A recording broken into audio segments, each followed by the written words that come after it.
So did you just find Michael and then tell him to go hide? Yes.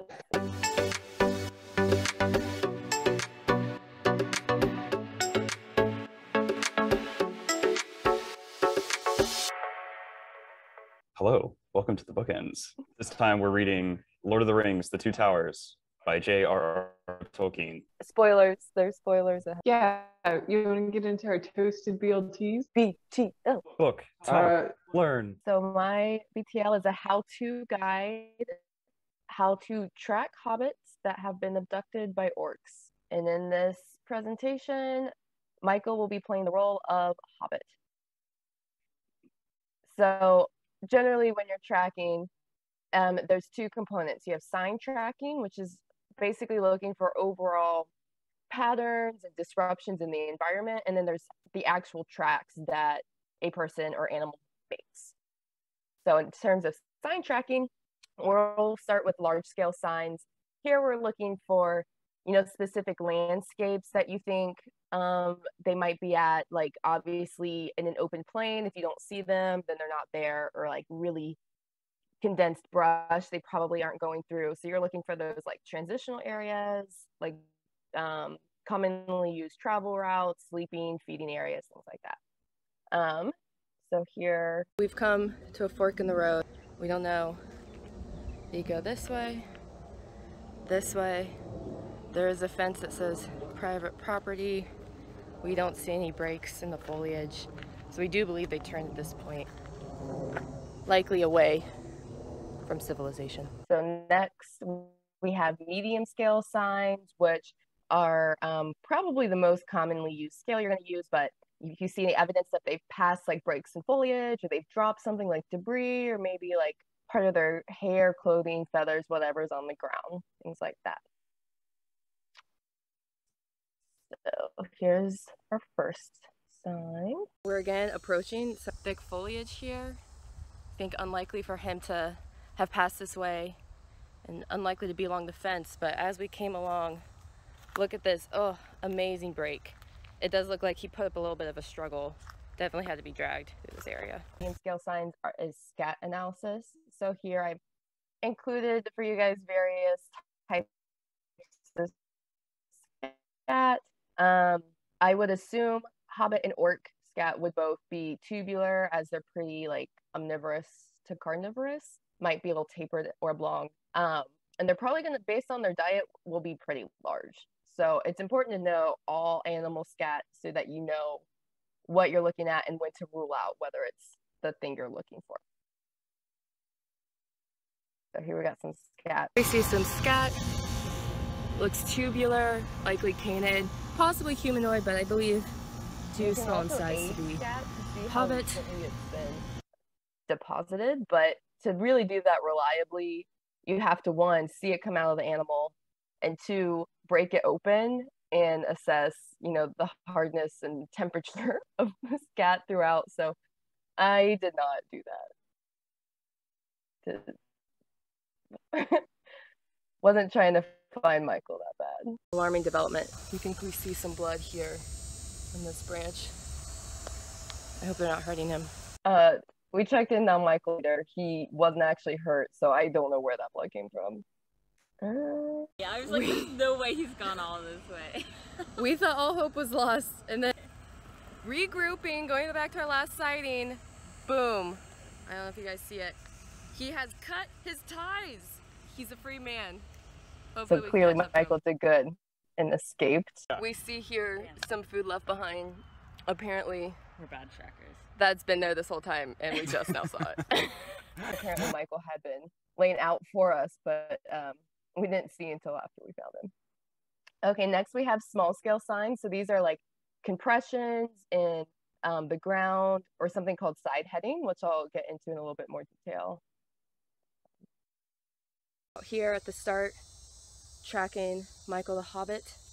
And I wanted to show you guys here an impression on this once standing plant is now crushed with sand.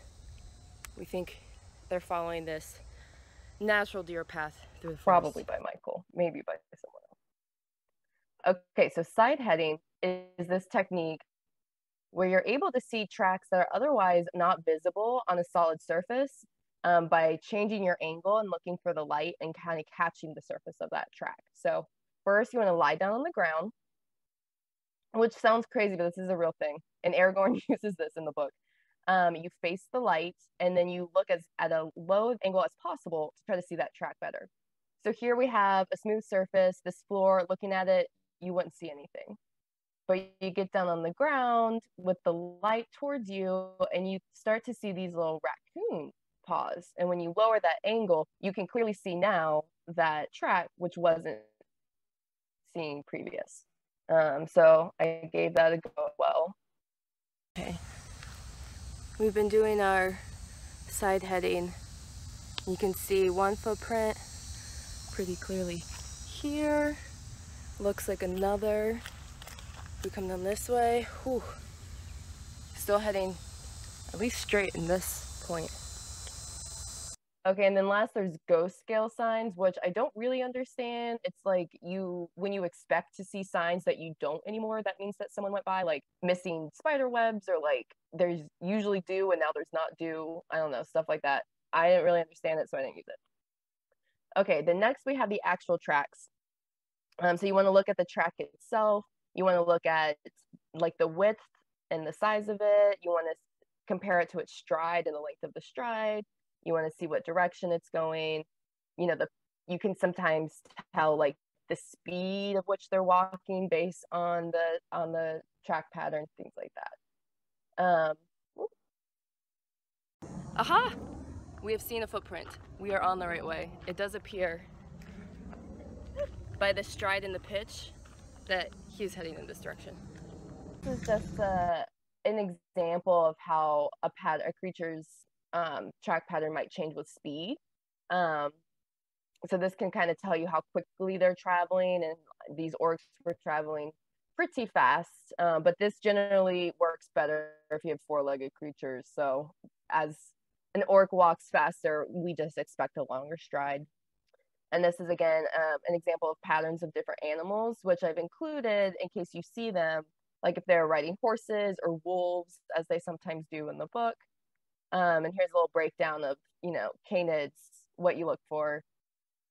Wolves can't retract their claws, so you should always see claws associated with their footprint, and they have a more diagonal walk, things like that. Okay, now if we look here and we're looking at hobbits, their feet pretty big as compared to like the rest of their body, but similar in shape to human, but their stride is much shorter.